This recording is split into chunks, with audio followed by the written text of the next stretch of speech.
مشاهدينا الأعزاء، أهلا وسهلا بكم في حوار مع سيادة محافظ كربلاء السابق المهندس أمان الدين مجيد الهر. أهلا وسهلا فيك. إن شاء الله بكم، تحية لكم ولمشاهدي قناة الميقات إن شاء الله. الله إن يخليك. شاء الله بكم إن شاء الله. يعني بداية حدثنا عن بداياتك السياسية. والله بداياتي السياسية أنا من نعومة أطفالي انتميت إلى حزب الدعوة الإسلامية، باعتبار أنه عائلتنا عائلة متدينة وكذلك عريقة ولها شعراءها، وعائلتنا قدمت حوالي 10 شهداء في زمن النظام البعثي المعدومين اللي من ضمنهم أخويا. أنا درست في ابتدائية ومتوسطة وإعدادية في كربلاء، وبعدين كملت الجامعة في جامعة بغداد كلية الزراعة، وتعرضت إلى عدة اعتقالات والحمد لله من البعث المقبور. من زمن البعث المقبور، واضطريت إلى الهجرة إلى سوريا ولبنان وبقية الدول، وكنا متواصلين في العمل الجهادي والعمل الثقافي، والحمد لله كان هنالك نشاط اجتماعي كبير في المهجر. وعندما سقط النظام كنا نحن من الأوائل الذين دخلوا العراق، وكانت لنا مظاهرات كبيرة بالاشتراك مع الشعب العراقي، وترشحت في أول انتخابات لمجلس المحافظات، وكانت لي نجاح في اللجنة الانتخابية، وكان هنالك مسموح أنه التشريعي يكون له موقع تنفيذي، فكنت عضو مجلس محافظة ومدير للزراعة، وكان هنالك تطور كبير في مديرية الزراعة من خلال إنشاء الحزام الأخضر وإنشاء طريق يا حسين يا علي إلى النجفي، وكان هنالك عندنا عدة مشاريع في التشجير والحفاظ على المياه، وكان هنالك مجال ثقافي جدا في زراعة كربلاء. وبعدها بالدورة الانتخابية الأخرى هم اشتركنا، وصرت محافظ إلى كربلاء للفترة من 2009 إلى 2013، والحمد لله خلال تلك الفترة حصلنا على المحافظة الأولى في تنفيذ المشاريع والتمويل والنزاهة. يعني أنت من 2009 إلى سنة 2013 محافظ، أبرز إنجاز تفتخر به كونك محافظ كربلاء كمدينة مقدسة، أبرز إنجاز؟ يعني أنا أفتخر أنه هذا الجيل حققنا لكربلاء ما لم يحقق إلى في زمن كثير. يعني أكو أطروحة دكتور حيدر فوزي ألفها 2017، هو يقول ما تم إنجازه من السقوط النظام إلى 2016 في كربلاء من خلال تنمية الأقاليم أكثر ب 80% مما أنجزتها الحكومة العراقية منذ التأسيس إلى سقوط النظام. ما شاء الله ما شاء الله. وواضح مثلا المجسرات، واضح والمستشفى التركي ومحطة المجاري، محطات طاقة كهربائية، صار تحول كبير في المحطات التحويلية في نقل الطاقة، في تحويل شوارع كربلاء مداخلها كانت كلها سايدين صارت 4 سايدات. عملية التسجير كانت كلش واضحة.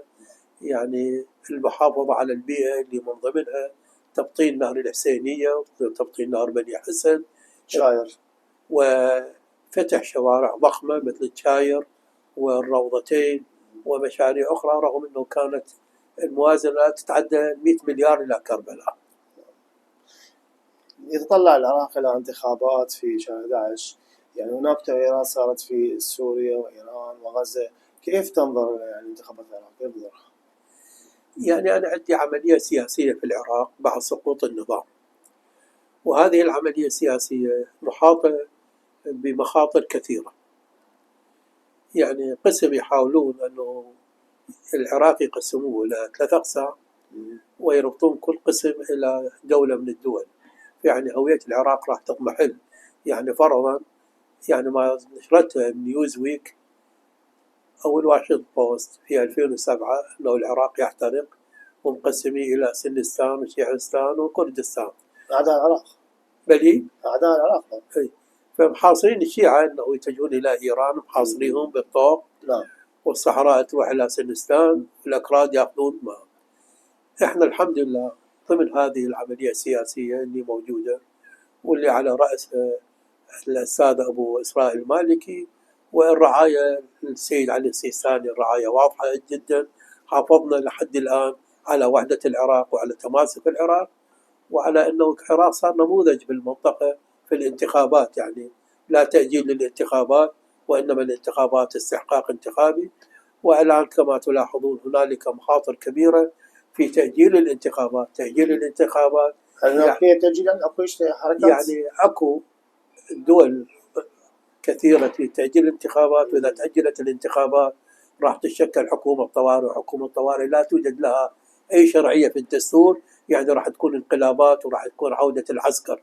إحنا نأكد أنه لابد الانتخابات تجري، وعلى المواطن أن ينتخب الذي يراه صالح للعراق، وليس انتخاب عشوائي.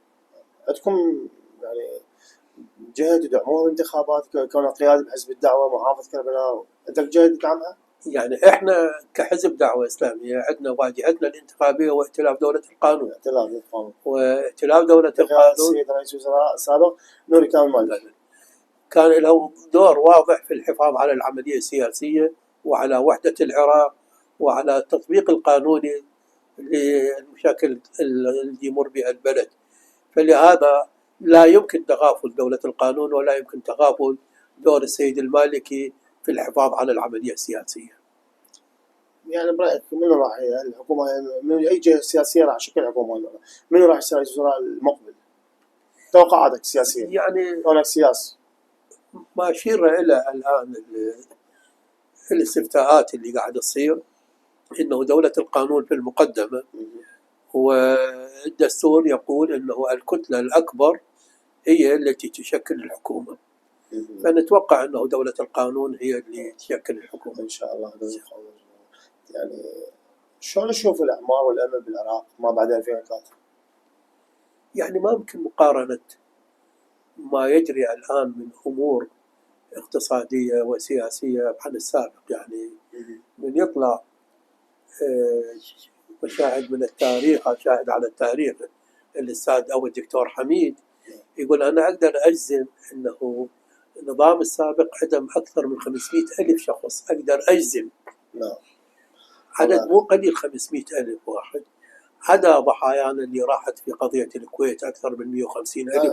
تحدث لك عن الأعمار والأمن. لا، الأمن هذا جزء من الأمن.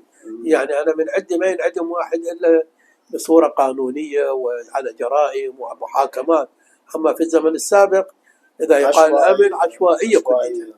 الآن الدستور حاكم. الآن نشوف الأمن جيد. فصل السلطات هو أهم شيء. الأمن جيد. فالعراق الآن بالنسبة إلى وضع المنطقة وضع مستقر، يعني جيد. سيادة المحافظ، كلمة أخيرة لوكالة الميقات للأنباء. أنا أقول لكم دوركم باعتبار الإعلام هو السلطة الرابعة أو السلطة الخامسة، أي شيء تعبر عنها. بلي أنا أعتقد التربية هي هم سلطة رابعة، والإعلام هم سلطة خامسة أو رابعة. الإعلام سلطة رابعة، والمنظمات المجتمع المدني سلطة خامسة. هسه الترتيبات اللي موجودة. نعم. إحنا خلينا نعطي دور حقيقي لمنظمات المجتمع المدني في بناء العراق اقتصاديا واجتماعيا وليس فقط سياسيا. نعم. الآن منظمات المجتمع المدني معظمها متجهة اتجاه سياسي ولفترة معينة وتنتهي دورها. نعم. وفي نفس الوقت خلينا نطرح مشاكل العراق حقيقية ولا نكبرها، يعني نعطيها حجمها وإحنا قادرين على حلها، وليس من باب اليأس. وإنما هذه المشاكل العراقيين أبدوا مهارة وأبدوا ذكاء في حل المشاكل، فلا بد من طرح المشاكل على المجتمع حتى اللي ينتخبوه يكون انتخاب صالح لحل هذه المشاكل. السيد محافظ كربلاء السابق المهندس عمار الدين مجيد الهر، شكرا لك هذه الحلقة، وإن شاء الله مشاهدينا الأعزاء نلتقي معكم في حلقة جديدة، وشكرا جزيلا. الشكر.